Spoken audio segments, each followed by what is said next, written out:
after she broke his headphones. She looked me dead in the eyes and said it wasn't a big deal. That's when I knew this wasn't about headphones. This was about entitlement, about disrespect, about a line that had been crossed, again, and the people pretending it wasn't there in the first place. I'm a father, not just to my daughter, Emily, who's 16, but to a household, a fragile, blended household with 2 teens, 1 roof, and an unspoken power struggle nobody wanted to admit was happening. Emily is mine from a previous marriage. Smart, opinionated, sharp as a tack, and lately, a little too comfortable with thinking the world revolves around her. My wife, Sasha, has a son, Mark. Same age. Mark doesn't stay with us much. He prefers to live with his dad. And before you ask, no. It's not because we don't love him, or give him space, or try to make him feel at home. But after this, I finally understood why he barely ever stays. A few weeks ago, Mark came to live with us temporarily. His dad had to travel for work, just a short trip at the tail end of the school year. No big deal. Mark didn't complain, didn't take up much space. He went to school, came home, stayed quiet. He kept mostly to himself. He always does. He's one of those kids who's polite, respectful, and intensely private. Noise bothers him. He zones out with these high-end noise-canceling headphones that his dad gifted him. They're his shield, his sanctuary, his comfort. And that's what makes what happened next so much worse. See, the room Mark stays in, it's not exactly sacred. When he's not around, we use the space for extra storage. Nothing invasive, just the occasional box or a bag that doesn't have a place. We clear it out before he comes back, always tidy it up. But the truth is, over the years, Emily has gotten used to treating that room like hers, like a walk-in closet she didn't ask for, but claimed anyway. And even though I've told her explicitly not to go through Mark's stuff, it's been treated like a suggestion, a polite nudge, not a boundary, especially by Sasha. She always waves it off. It's just stuff, she says. Mark's dad can replace anything. That attitude, it's poison. It's teaching Emily that other people's boundaries are bendable. That rules only matter if the other person can't afford a replacement. I saw the warning signs, and I didn't act fast enough. Mark came home from school one day and found his headphones snapped in 2. Not scratched, not dropped, snapped, bent until they broke. He stormed out of that room and screamed at Emily, called her spoiled, said she's never had to pay for anything. Loud enough that Sasha and I heard it from across the house. It was the first time I'd ever seen him explode like that. He's not that kid. He's usually calm, withdrawn, careful with his words, but not that day. That day, he was betrayed. Sasha told me to calm him down, and I did. But I also turned to Emily and said, "You're paying for those headphones." And that's when the storm began. Emily insisted it was an accident. Sasha backed her up. It's not like he can't get a new pair. His dad could buy 10 more. And I said, that's not the point. Because it isn't. This isn't about money. It's about respect.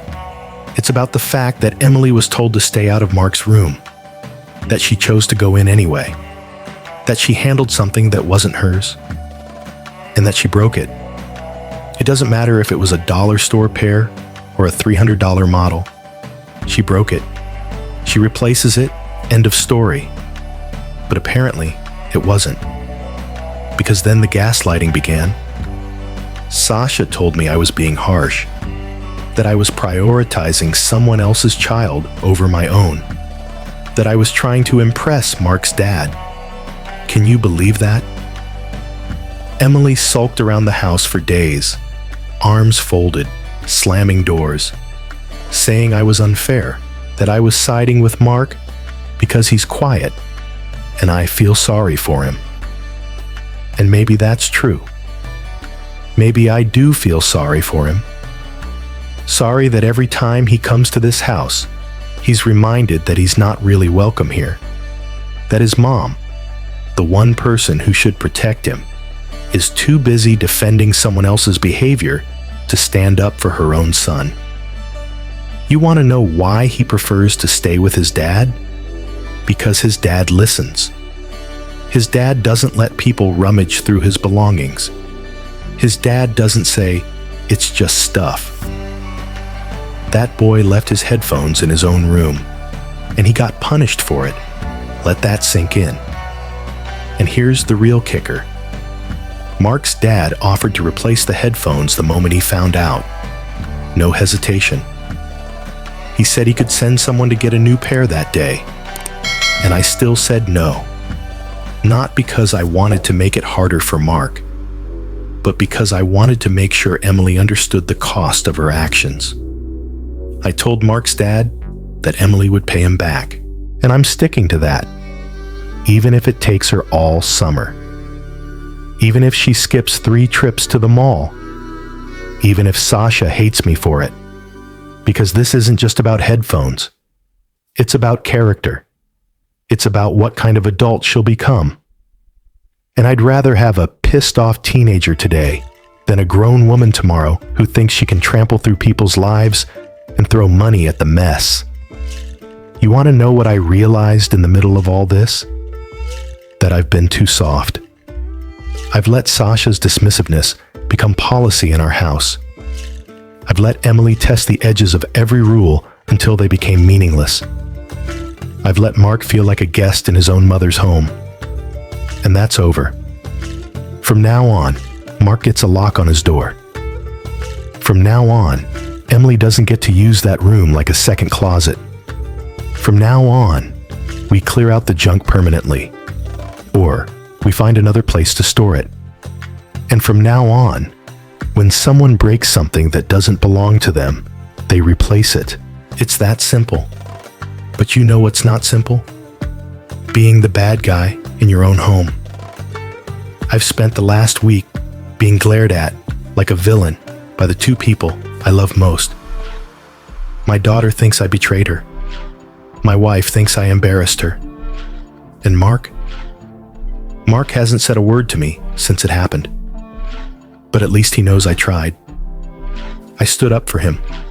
I told the truth out loud, even when it was inconvenient, even when it made dinner awkward, even when it made me the asshole in their eyes. So, am I the asshole? Was I wrong for asking my daughter to pay for what she broke? Was I too harsh? Too moralistic? Too stuck on principle? Or was I doing what any father should? Teaching his child that actions have consequences, and that someone else's generosity is never a license to be careless? I don't know. But I do know this. If I don't teach her now, the world will do it later, and the world won't be nearly as kind. This story isn't about a pair of headphones. It's about a fractured boundary. One broken line that exposed everything underneath. Favoritism, resentment, emotional negligence. It's about a father who refused to look away, even when it hurt. And it's about a teenage girl at the edge of womanhood who needed someone, anyone, to stop her before it was too late. Mark may never say thank you. He may never bring it up again. But he felt it. He felt someone defend his space. He felt someone care. And maybe, just maybe, he'll remember that the next time he wonders if he matters in this house. To our listeners, what would you have done? Was the father right to make his daughter pay, even if the item was already replaced? Do you think Sasha failed her son by not standing up for him? Or do you believe in second chances when things are just stuff? Let us know in the comments. And if you've ever been the quiet kid watching everyone walk over your space? This one was for you. You deserved better. You still do. Thanks for listening to AITA Stories. We'll see you in the next one.